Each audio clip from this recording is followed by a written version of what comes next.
All right. Okay, I think we can go ahead and get started here. So, again, thanks for folks who came out today to listen to Nick Wogan.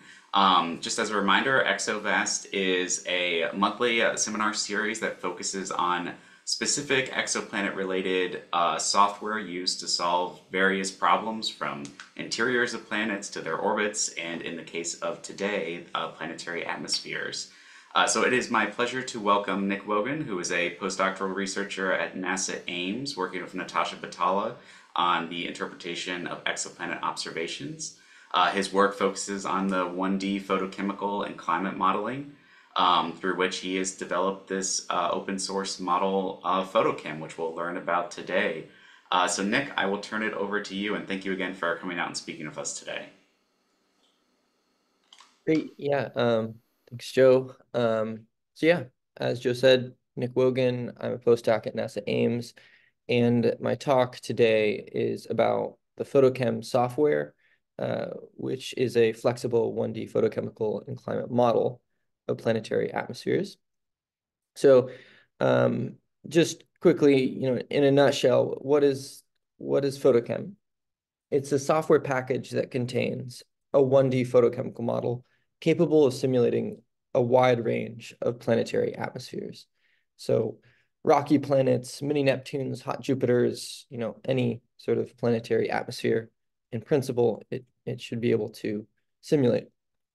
So this software package, it also contains 1D climate model, a 1D climate model and a chemical equilibrium solver, but I'm not going to talk about that today. We're going to focus on photochemistry.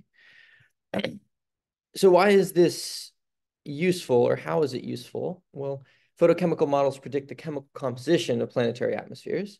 So this is obviously very useful for numerous scientific questions, right? For understanding exoplanets, for understanding the early Earth atmosphere, and also uh, the solar system atmospheres like Titan and Venus as well. And sort of before I dive into Photochem, I just want to give you some general background on what is a 1D photochemical model.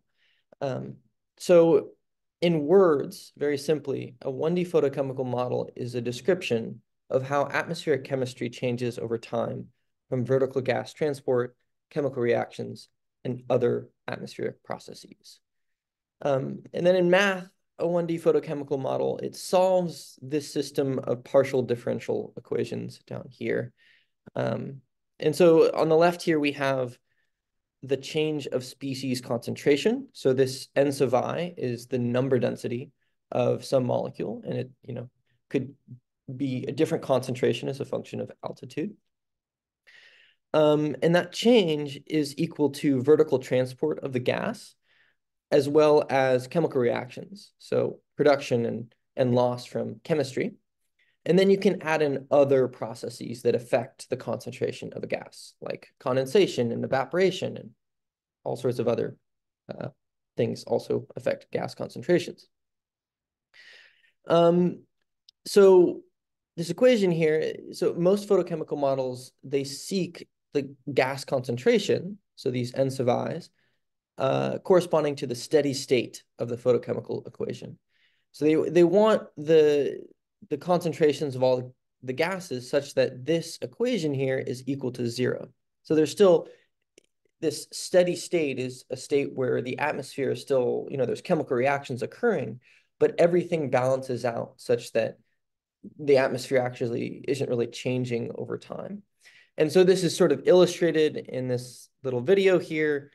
Um, of course, when we have mixing ratio or concentration of gas on the x-axis versus altitude, and just simply put, when the atmosphere is changing, it's not in a steady state, but eventually, as the model evolves, it reaches a steady state where nothing is changing. So steady states this is normally how we model planetary atmospheres, because most atmospheres are in sort of a quasi-steady state. Um, so it's a sensible assumption a good amount of the time. So we talked about what a photochemical model is in words and in math, but I also have a very simple picture here. This is imagining like a terrestrial planet, kind of like Earth, Right? We got an ocean and we got an atmosphere. Um, the photochemical model keeps track of vertical mixing. There might be rainout processes where gases are dissolving in droplets of water and raining out to the surface of the planet. There's all sorts of chemical reactions occurring. So most critically for like a terrestrial planet, photochemistry is driven by UV photons. So that splits apart molecules and creates radicals, and then those radicals will have lots of subsequent chemistry that do interesting things. The picture might look pretty different than this for, a gas giant or something like that, but this is a reasonable way of imagining how the model imagines a terrestrial planet. Okay, so that's a very brief introduction to photochemical models, and I'm not going to go into any details here of the math and the derivations, but if you're interested in the math, I'll just point you to Catling and Casting 2017. This is a textbook. They have an appendix that just goes over all of how photochemical modeling works. And also you could check out the appendix of my PhD thesis. It tries to start from, the simplest assumptions and work its way all the way to the equations that are actually implemented in a photochemical model. Okay, so now I want to talk about specifically about this Photochem code that I've developed and that we're talking about today. So it's hosted on GitHub. This is the GitHub page.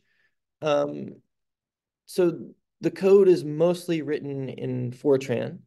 So this isn't your terrible old Fortran. This is very new Fortran, like Fortran 2008. And so it looks a lot like other languages, like Python or C++, where there's, object-oriented programming, like classes and these sorts of things. But I never interact with the code via Fortran. I only use Python. So there's a Python wrapper to the Fortran enabled by Python. So you never have to use Fortran. If you're using the code, you can just use Python. And this is useful because Python is great for making plots. But then under the hood, the photochemical model is actually running compiled Fortran. So it's very fast. So installation of the code is really easy. It's on Conda. You just have to do Conda install Photochem. You can also install from source. It's a bit more complicated. But if you're developing the code, you would want to install it from source. So in this repository, there's lots of useful information. So there's tutorial in the examples directory. Also, all the code is documented. There's documentation strings that describe what all the functions and variables do. So yeah. Okay, and so this Photochem, this software package, it's mainly a photochemical model, but it also contains a climate model and an equilibrium chemistry model. And those codes are hosted in separate GitHub repositories. The photochemical model is in the climate repository, and the equilibrium chemistry is in the equilibrate repository. I'm not going to talk about these today, but just know that they exist. And they are useful for some planetary atmospheres. Okay, so now I want to just sort of tell you where this photochem model came from. So the history of sort of the lineage of photochemical modeling that ultimately resulted in photochem. So photochem is written from the ground up. It doesn't have any old code in it, but there's lots of ideas that come from older pieces of software. So back in the 1980s, Jim Casting created a photochemical model and did some of the very first work with photochemical modeling. And also Kevin Zonley took Jim Casting's code and he modified it. And they both had some, classic publications back in the 1980s about the early Earth, photochemistry. And then Jim Casting also created a 1D climate model. Both of these models were written in an old Fortran 77. So then through the 90s and 2000s, the photochemical and climate models were developed, and this produced lots of publications.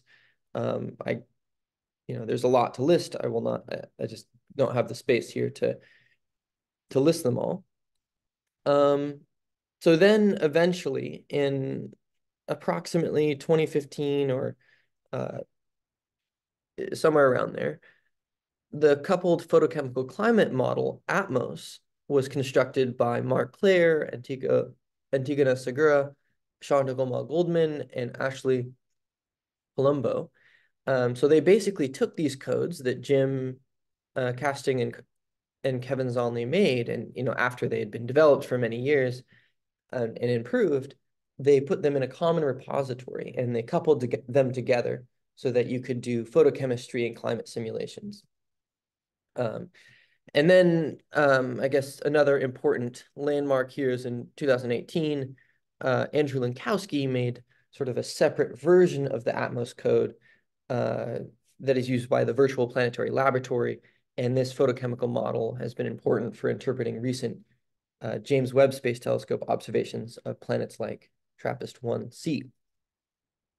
So then I started my PhD in 2017 and started doing photochemical modeling, working with David Catling at University of Washington. And then in late 2020, I created a Python wrapper to Atmos called Photochem Pi. So this just took the Atmos code. I copy pasted a bunch of things around and made a Python wrapper to it all. So this was great, but I quickly realized that to solve the problems I wanted to in my PhD, I needed to sort of fundamentally start from scratch to uh, to do these problems adequately. So shortly after that, in April 20th, 2021, I started the Photochem repository and sort of started developing the code. I look back and the first commit was called Just Experimenting, and it's evolved since then. So yes, since 2021 to today, I wrote the Photochem model from the ground up. So this uses modern Fortran and has a Python wrapper with Python. But right, this isn't, it's written from the ground up, but I learned from Atmos, and there are a lot of ideas which are preserved. So I've taken the good things in Atmos and maybe left out some of the things that um, you know, that needed to be left out in this sort of older Fortran 77 code, and I put them in Photochem.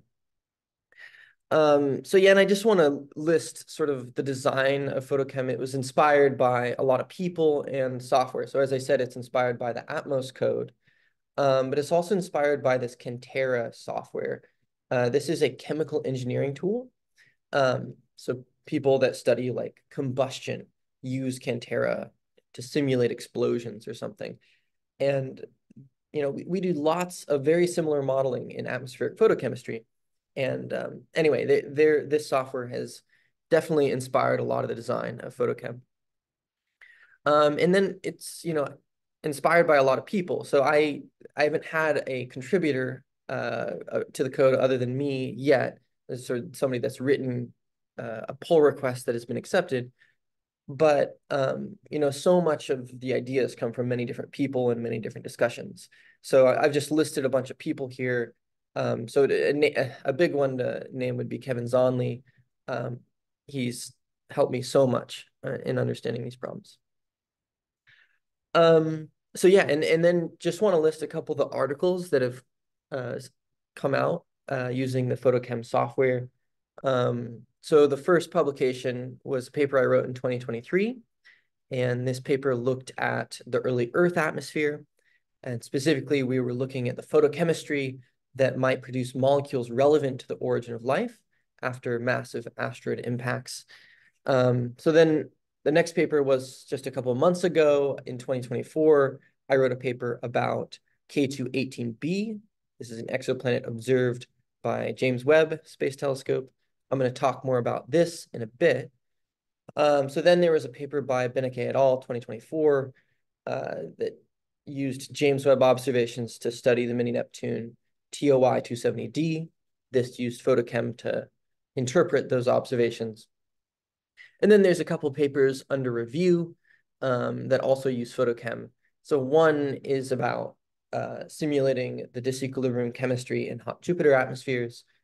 And then another one is about studying polarized light spectroscopy over Earth's history. So in that study, photochem is used to just compute plausible atmospheres for the early Earth that then we look at the polarized light spectroscopy of those atmospheres. Um, so yeah, so at this point, I just want to give you sort of a more specific science case for how this code is useful. So I'm going to talk about this publication here about K218b. I'm going to just give you the 5 to 7 minute explanation of this project. So we're going to talk about interpreting James Webb Space Telescope observations with K218b exoplanet with photochem. So um, so K218b is an exoplanet. Here are its stats here. Its radius is 2.6 Earth radii, it's 8.6 Earth masses, and it receives the same amount of starlight energy as Earth. And so we have a radius and a mass that implies a bulk density of the planet, and there are two explanations for this density. So the planet could be a mini Neptune. It could be, a gas-rich planet that has no surface, much like Neptune in our solar system. But it also could actually be a habitable world. So it could have a thin hydrogen atmosphere over a liquid water ocean, and then a bunch of high-pressure ices beneath that. So in 2023, just, less than a year ago, James Webb Space Telescope measured K218b's transmission spectrum, detecting methane and CO2. The discovery paper argued that the data are best explained by this habitable planet. So this got me very interested in K218b and motivated me to use photochem to see if this habitable explanation was compatible with our understanding of photochemistry. So I took photochem and I simulated K218b under a few different circumstances. So the first case I considered was a habitable K218b without any life. So here is the results of a photochemical simulation. On the x-axis here, we have concentration of gas or mixing ratio. On the y-axis, we have pressure going up in the atmosphere. And here I imagined a planet that's rich in hydrogen, hydrogen-dominated gas, has a little bit of CO2, but it also has a liquid water ocean. So you can see that there's some water vapor that is being evaporated from this ocean. And so I put all these boundary conditions in the photochemical model, and I integrated that model to a steady state. And so I'm showing you that steady state composition here. And the most important finding is that the photochemical model predicts that there's virtually no methane in this atmosphere. And the reason is that, methane is just not photochemically preferred. It's destroyed by oxidizing gases, ultimately derived from water photolysis. And methane is not produced very rapidly. There's just kinetic limitations to producing the gas. So we can take a radiative transfer code and simulate how light passes through this atmosphere and compare it to the James Webb data. So that's what I'm showing here. This is wavelength in microns on the x-axis, transit depth on the y-axis. So the dots are the James Webb data. And then the line is the photochemical model. And then the colors are the effect that different molecules have on the spectrum. So green would be a CO2 feature here. And you'll see that this model is a terrible fit to the data. And the reason is because there is no methane in this modeled atmosphere. But to explain a lot of the wiggles in the James Webb data, you need there to be atmospheric methane. So we can rule out this case for K218b. It cannot be a habitable planet without life because methane is not photochemically stable in this atmosphere. So the next case I considered was very similar. it's a habitable K218b, but with life. So this time I included the influence of a methane-producing biosphere in the ocean. So this biosphere pushes methane into the atmosphere and is able to sustain a couple percent methane concentration against the photochemical destruction of the gas. So we can look at the transmission spectrum of this model, and it fits the data much better. Since it has methane, it fits the methane wiggles in the data, and also fits this CO2 feature at 4.3 microns. So apparently this is a sensible explanation of the data, a habitable planet with life, but I did find that you do not need life to explain this data. So the final model I considered was a gas-rich mini-Neptune K218b. So this is a planet far different than the ones I just showed you. This is, a gas giant that has no surface at all. There's just gas all the way down. So here I'm simulating the atmosphere at 500 bars pressure upward, and very deep in this atmosphere, it's very hot. So it's, 1700 Kelvin. So this dashed line here is the temperature reference to the top axis. So it's 1700 Kelvin down here, and essentially the atmosphere is at chemical equilibrium down there. And then as gases mix upward, the chemistry sort of freezes out as the chemistry slows down, as the kinetics slow down. And then gases mix to the upper atmosphere near 10 to the minus 3 bar, where the concentrations are relevant to transmission spectroscopy, the technique that James Webb uses. So you have some methane, you have some CO2, you have a couple other gases. So we can look at the transmission spectrum of this model and compare it to the James Webb data.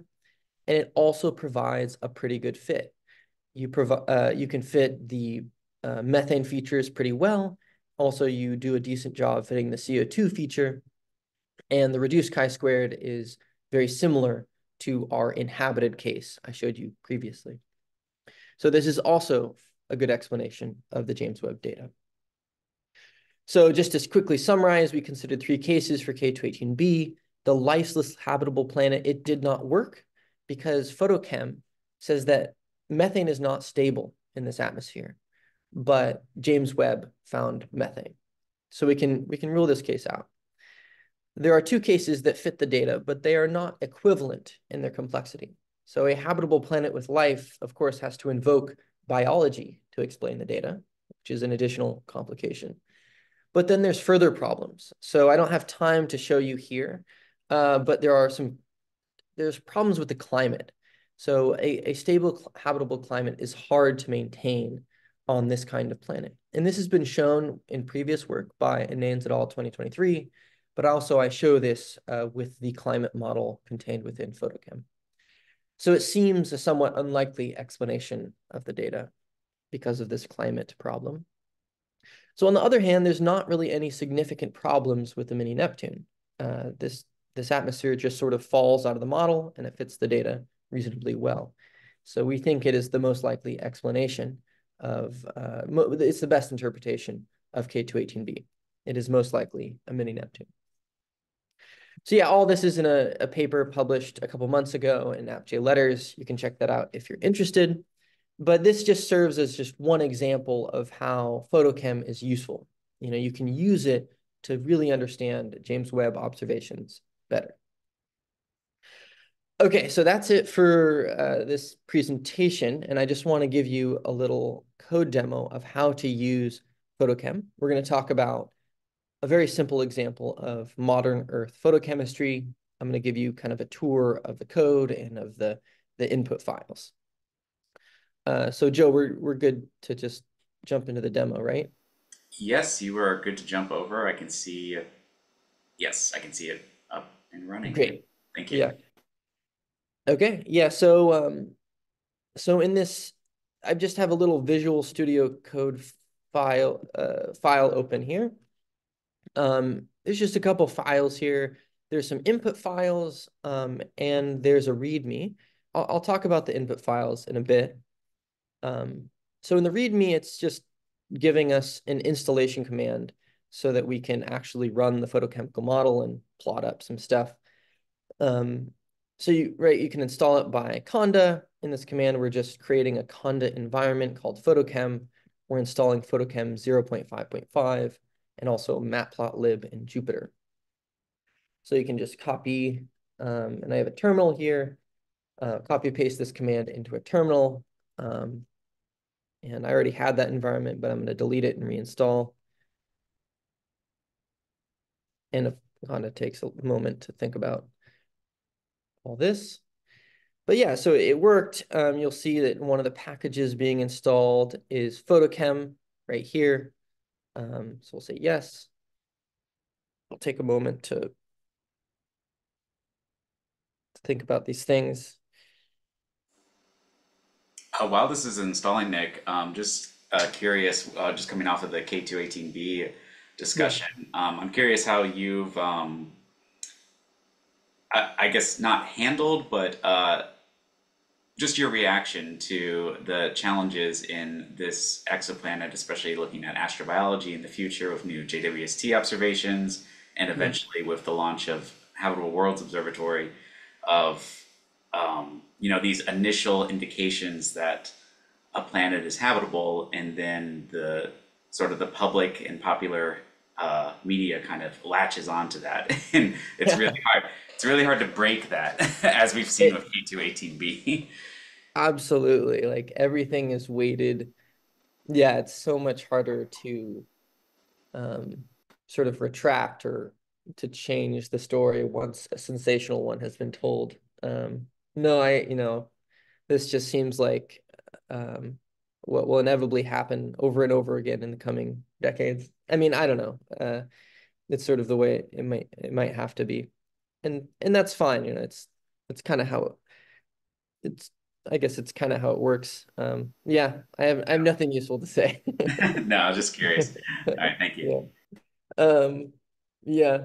Okay, so it all installed, and I can just activate this kind of environment, and then we can just start up a Jupyter notebook. Um, and this, let's see, take a moment to think. Oh, it opened over here, but I can bring it up here. Okay, open a Jupyter notebook in the same folder system. We'll just make a notebook and Python. We're going to call this tutorial. Um, so yeah, for starters, I'm going to just copy in a couple very simple imports. So I'm going to just import NumPy, Matplotlib, um, yeah, some standard stuff. Um, so yeah, to use Photochem, you import it like any other Python package. So you just say from Photochem, import evo atmosphere. So this evo atmosphere is the main class contained within Photochem that does photochemistry things.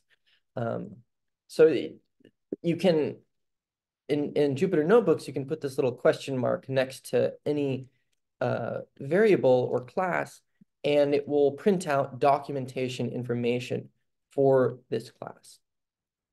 So here, the documentation says this is a photochemical model which assumes no background gas. So once the code is initialized, this class can integrate an atmosphere forward in time to a steady state.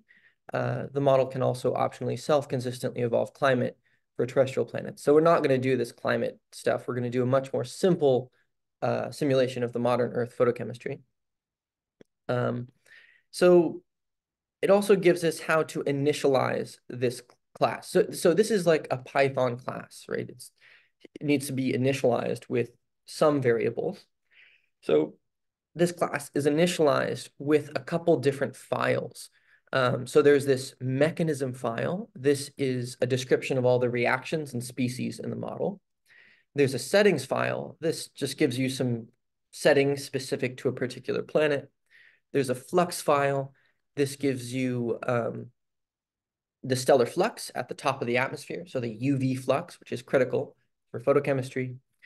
Um, then there's this atmosphere file. This gives you your assumed sort of altitude versus temperature profile, the eddy diffusion profile, also the initial concentrations of each gas. Oh yeah, one thing I didn't mention, in these 1D models, we have to assume that vertical mixing, we don't actually model convection legitimately. We assume some sort of convection parameterized by an eddy diffusion term. Anyway, so that's a sort of a critical free parameter in these 1D models. Okay, so we're going to initialize this class. We're going to say PC is equal to, and we have to give it the first input file. So the first input file is going to be this zonlay earth.yaml. And I'm going to jump back over to this is our, sort of Visual Studio Code. We can take a look at this zonlay earth.yaml. So it's a YAML file. It's a sort of a standard file format out there. So this file tells you, this is sort of like the things that should be true for every single planet you ever model. So it's the chemistry that should be unchanged from planet to planet, the thermodynamics that should be unchanged. And so the way things are specified is you have atoms, they have names, they have masses, and then you have species that are made from atoms. So an example, right, we have water vapor, H2O. It's made from 2 hydrogen atoms and an oxygen atom. And there's also thermodynamic properties of water vapor. These are polynomials that describe the Gibbs free energies of every single gas. These are important for reversing chemical reactions, which I'll talk about in a little bit. So there's lots of different species in the model, but eventually there's another entry that gives you particles. So everything above here, these are gas phase species. And then here, these are like condensed material that might fall through the atmosphere, particles. So the first particle is a water aerosol. So this can be liquid or solid water. It's got the same composition as water. And then there's a couple different settings here. The most important one is you have to specify the saturation vapor pressure of water, determining when you make water, condensed water. So there's a lot of different particles. And eventually we get to the reactions. So these are the elementary chemical reactions that we're modeling in the atmosphere. And there's a couple different types of reactions. I'm not going to describe them in detail. Sort of the 2 main ones are maybe fall-off reactions, which are pressure-dependent reactions. Here are some sort of rate constants that come from experiments or from ab initio calculations. We also have more simple elementary reactions where they're not pressure-dependent, such as this one here. So important thing to point out is that we have this reaction arrow here. This arrow goes both ways. And so when the model reads in this reaction, it will know that it needs to reverse this reaction as well. So this rate constant here is specifying the rate that the reaction goes in the forward direction. But then we can also use thermodynamic properties to reverse the reaction. So if instead we just had this forward reaction arrow, then the model would not reverse the reaction. But I reverse pretty much every reaction. Yeah. And so at the very bottom, there's, hundreds and hundreds of reactions. We have photolysis reactions. So UV photons come in, split apart molecules, and they split them apart in different ways. And there's a lot of, what determines this rate is the model actually computes UV radiative transfer, and it contains the cross sections and yields of these different photolysis pathways. And those cross sections are installed with the model when you do Kana install Photochem. Okay, so that's the first input file there. We'll move on to the next one, which is the settings file. So we have this modern Earth / settings.yaml. I'll jump over to that file right here. Oh, I'm gonna undo the changes I made to that. So in the settings file, we're just kind of describing this specific planet. So here we have a grid for the atmosphere. So we have to specify where the bottom of the atmosphere is, well, the bottom of the model domain and the top of the model domain. So here I'm modeling to 100 kilometers altitude or 10 to the 7 centimeters. There's 100 layers in the atmosphere. Um, this is the photolysis grid. You can kind of leave that. Don't mess. I basically never mess with that. So a planet, it has a mass, it has a radius, it has a surface albedo, a surface solar zenith angle. There's different ways of treating hydrogen escape to space. Um, there's also uh, water. It can be special. It can be treated special if you want it to, um, or it can just be treated like any other molecule. So here, the one special way I'm treating water is that I'm including the rainout of molecules into droplets of water. So gases dissolve in these droplets and they fall to the surface of Earth, and that changes the chemistry to some extent. So there's some settings relevant to that. So particles can have a bunch of settings as well. The only one I'm changing here is that I'm saying that water will condense at a relative humidity of 0.5. This is important for roughly producing the Earth, where throughout the troposphere, that's roughly the relative humidity. Um, so then we have lots of boundary conditions for different species. I'm not going to go into these boundary conditions too much, but there's pressure boundary conditions that specify surface pressures. That's a big one. And then also flux boundary conditions that tell you how much of a gas is getting pushed into the bottom of the model domain. So that's the settings file. And Joe, how much time do we have? I can't really tell. We still have about 10, 15 minutes. Okay, great. Okay.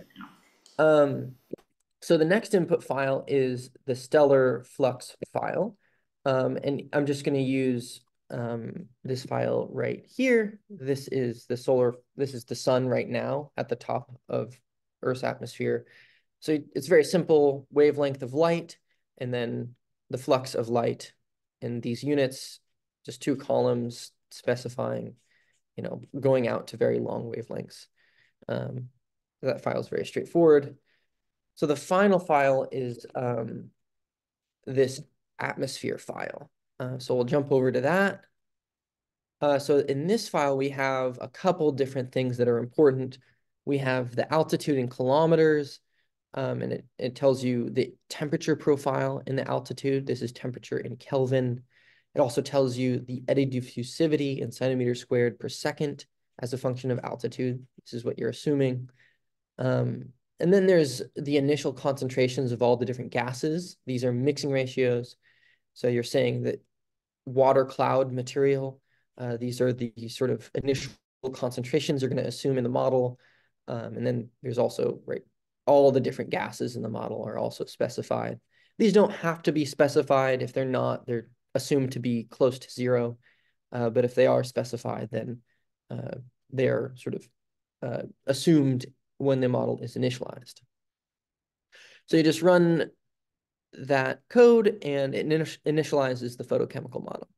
And so now this PC object, it has all the information needed to do photochemical calculations, and it has a complete description of the atmosphere. And so before we do any actual photochemistry evolution, I just want to show you how you can access different information describing this sort of atmosphere. So information is stored within three objects in this PC object. So one of the objects is PC.dat. So this is a object called Photochem data. And this is a class containing data which rarely changes once the photochemical model has been initialized. So an example is there's the names of the species in the model. Actually, I'll print this. So these are all the species in the model just lined up next to each other, water cloud, SO2, just everything. And this is only going to change if you change the input files and reinitialize the code, but it cannot really be changed after you've initialized the code with these files. So let's say you wanted to know more about this variable or one of the variables in this dat object. Well, you'd have to do something like this. You'd have to import this photochem data object, and then you'd have to run photochem data species names, question mark. And it will give you a description of this variable. It says this is a list of the species in the model, particles and gases. The last two elements are H nu and M, so photon and total density, you see H nu and M. Okay, so then the next important object is pc.var. This is a Photochem vars object. This class contains data that can change between independent model integrations. An example is the temperature in the model. So this is the temperature profile. This is what's assumed right now, but this could be changed between model integrations. There's a lot of other information in pc.var that could be changed. The final important object is pc.work. So this class contains data that changes during each step when integrating the photochemical model. An example are the concentrations of gases. So when you're integrating a photochemical model, gas concentrations are evolving over time, and those evolving concentrations are stored in pc.work. So the name of the concentrations variable is usol.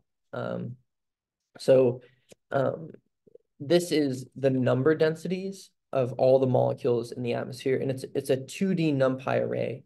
I'm just printing out the shape here. It's 112 by 100 NumPy array. So the first dimension corresponds to the different species in the model, and the second dimension corresponds to the different altitudes. So the first index is at the surface, and then higher indexes are higher in the atmosphere. So an example is if we wanted to look at the number density currently in the model for water, condensed water aerosol. If I scroll up here, we can see that the first species is H2O aerosol. So all we have to do is index the first index of usol.aerosol, and then all indexes as a function of altitude. And that gives us the number density in molecules per centimeter cubed of water aerosol. Great. So finally, I just want to do basically plot up all the concentrations in the model right now after we've initialized it. So I'm going to copy paste in a little plotting routine. So this is just a little function that makes a plot, and it plots all the mixing ratios in the atmosphere. And I'm calling it down here. Oop. So yeah, there we've plot all these gas concentrations. So we have mixing ratio on the x-axis, pressure on the y-axis, concentration of different gases like water, nitrogen, O2. This is a modern Earth scenario. We got a nitrogen O2 atmosphere. And I just showed you the water aerosol, the water cloud. You can see that there's water cloud in the troposphere, which makes sense. That's where water clouds are on Earth. So yeah, up to this point, I've just showed you the information contained in this initialized model, but we haven't actually done any photochemistry. We haven't evolved photochemistry over time. So at this point, we're going to actually do a photochemical evolution. So to do that, you need to call this function initialize stepper. It takes in some gas concentrations. So I'm importing the gas concentrations that are currently in the model.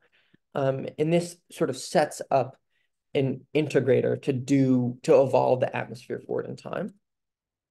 So then you can call this step function, which takes one integration step and then returns the time of the model. So I'll initialize the stepper, and then we'll do one step and return the model time. So we did one step, and this is in seconds. We're at 10 to the minus 6 seconds.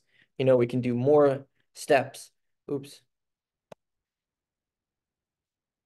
And, we get to, here's 10 to the minus 2 seconds roughly. So you can imagine that we can write a little routine that will evolve this atmosphere to a steady state. Oh yeah, so another critical function is this function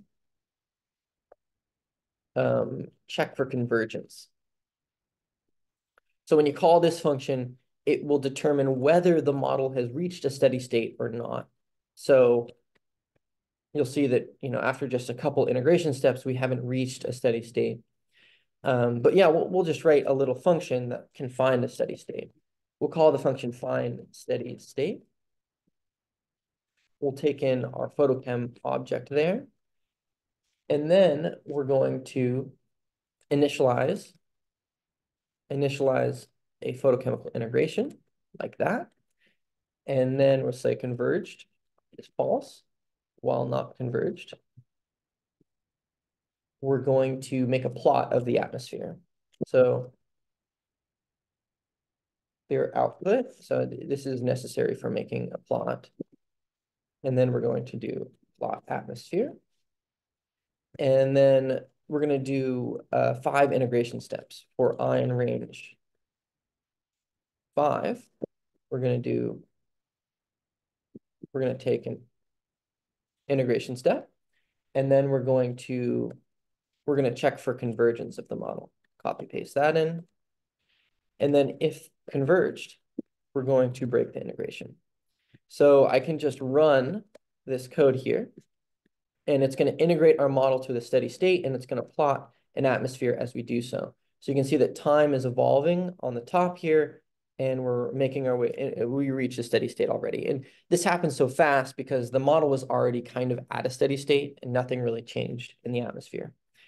But we can change this. So I'm going to change a boundary condition for the lower boundary condition for methane. So we can set the lower boundary condition of methane, CH4. We're going to make it a flux boundary condition, and we're going to specify the flux to be 10 to the 9 molecules per centimeter squared per second. So I set it up there, and then we're going to just integrate again to a steady state, but under these new boundary conditions. And that's going to change, the methane concentration, which is in brown. You can see that it's evolving over time, reaching a new steady state. This will take a couple seconds.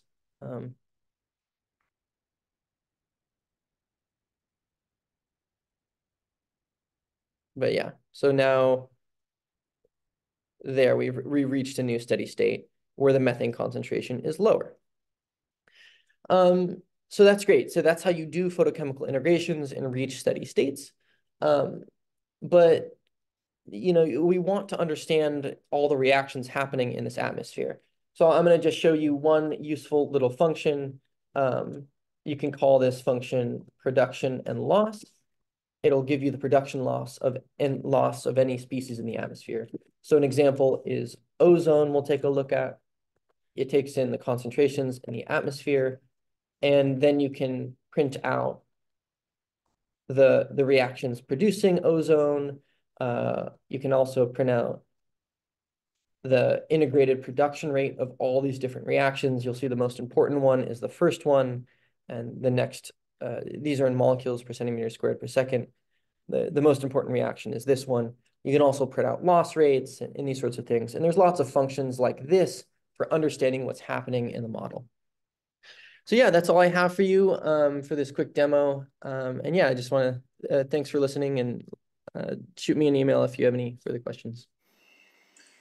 Awesome. Thank you so much, Nick, for going through this. This was a great tutorial and explanation of where Photochem came from and how to use it. So thank you so much. So we have a couple of minutes here for questions. So feel free to raise your hand. You can use the reactions and raise the hand if you have a question for Nick, or you can also post it in chat. Jessica says Nick is a genius. I tend to agree. While we wait for any questions from folks online, I just wanted to ask Nick, so you went through these input files, and there's a lot there in terms of, all the different reactions, all the different chemicals, the different aerosols you can have.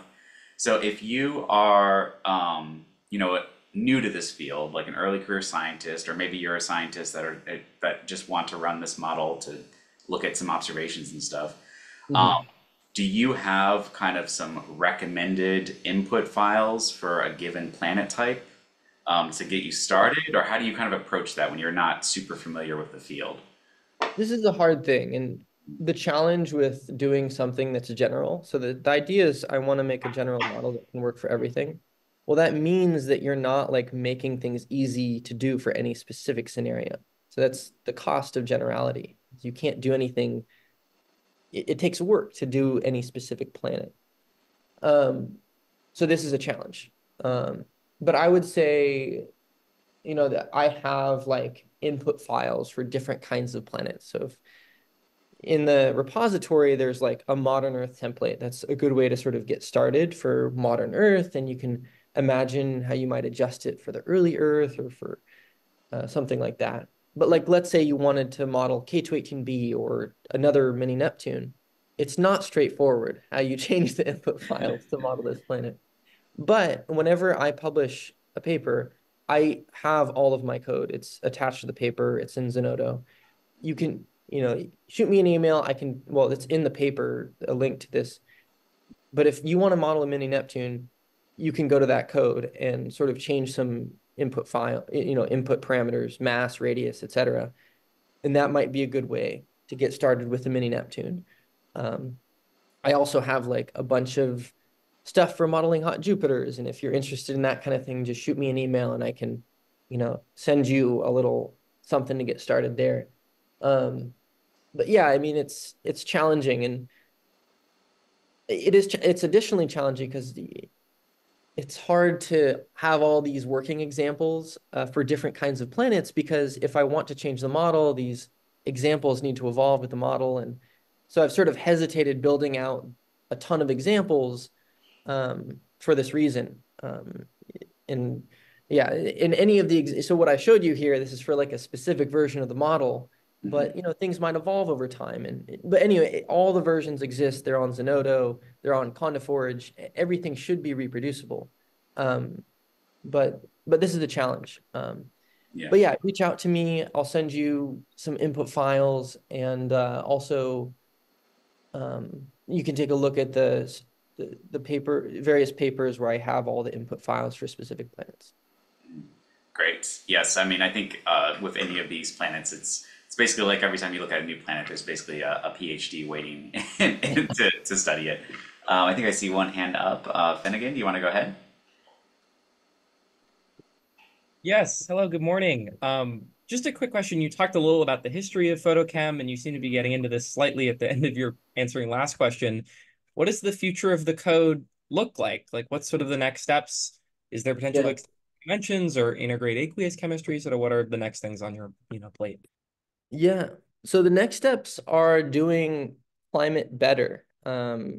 So in theory, right, an atmosphere has a self-consistent climate. The chemistry and the climate, you would want it to be self-consistent. Um, and so that's what I'm working on is um, very rapidly. So there are these codes that exist out there that have, so Atmos, for example, you can do climate photochemistry models. There's some other codes out there that can try to do self-consistent photochemistry and climate. But this is a hard problem that, and a lot of these codes have limitations in the sorts of atmospheres they can model, or they're not that fast. It takes, and they're unstable. They're not going to reach a equilibrium state under some conditions. And so what I'm working on is making a very fast and reliable photochemical climate model where you can get self-consistent photochemistry climate for the purpose of interpreting observations of terrestrial exoplanets. Um, so that's the next year, I'd say. Awesome. Kind of a build off of that question. So I'm not an atmospheric scientist. I do interiors of planets, but from my understanding, the two different avenues you have when you're modeling an atmosphere is you can go the 1D route, which you can do really high fidelity in terms of the chemical abundances, the reactions that are happening, look at surface interactions, all of that thing. But then Mhm. you can go the 3D route where you have to sacrifice some of that robustness in terms of chemicals just because of the amount of computation time it takes. But then on the 3D side, you can do much more better modeling of like cloud development and hazes and stuff like that. So I'm just kind of curious, when you are kind of looking at the future of this field, I don't think we're ever going to have this perfect 3D model that can do everything. I mean, that's the dream. But just computationally, it's just going to be too difficult. But where do you see one approach being beneficial over the other, and Mm. kind of where this field is going in terms of the two different approaches you're taking? If that question makes sense. Yeah. I think that it, yeah, like there are, so with 3D models, especially like climate models, I I guess what I hope to do, or like, and I see people do this to some extent, is there are features of 3D model. We can run 3D models and we can hopefully capture 3D features and to some extent implement them in 1D codes. Um, and then, if we're using 1D models to interpret, say, an observation of an exoplanet, then we can, use a parameterization of a 3D model and also bring in the 3D model to make sure we're not doing ridiculous things in some corners of the parameter space. Maybe with a 1D model, you're looking at a vast parameter space and exploring all the possibilities, and then you're bringing in a 3D model to make sure that at various points in this parameter space, things are reasonable. Um, that's sort of how I imagine the future of things, just from uh, what's practical, computationally. Yeah. Sounds good. Does anyone have a final question for Nick? Not seeing any. I think the last one I'll end on here, Nick, is just kind of your advice. I mean, you just showed this history of going through this model that has been developed since the early 80s, and bringing it up, making it modern, all of this stuff. So when somebody else is approaching just this sort of open source software development, what lessons have you learned? I'm sure there's thousands to get into in the next like 30 seconds, but if there's just one or two like tips, or just lessons learned in this Yeah. process going through this. I guess like I I guess a main thing is I would not hesitate again to write a code myself. And you know, because it so much improves your understanding of what's happening. And I know I was blessed with the time to do this, and I'm so thankful for that. But even writing like a little mini version that you might not think is going to work for every scenario, but just writing something up was really helpful for my understanding.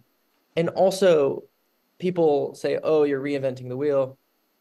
These codes are complicated enough. There are lots of things to be resolved and to be fixed and to be improved. Um, or these codes and many other codes out there. And so it's not, you know, it, it's not reinventing the wheel. It's just, you know, figuring out how to do things better, the same things better, and also, gives you such a better understanding of what's happening. Um, and I think there's a benefit to having lots of different codes out there to see if we're getting the same answer. There's, yeah. So anyway, yeah. Yeah, that's great. I definitely agree with all of that. Yeah. Awesome. Well, thank you again, Nick, for the great talk and the great model and going through it with us. Thank you, everyone, for coming out and listening today. As a reminder, we don't have an exoVAST next month because of 4th of July here in the US, but we'll be back in August. So I will end the call here, but thanks again, Nick, and best of luck at Ames. Take care, Yeah. everyone. Thank you. See you next time. Yep.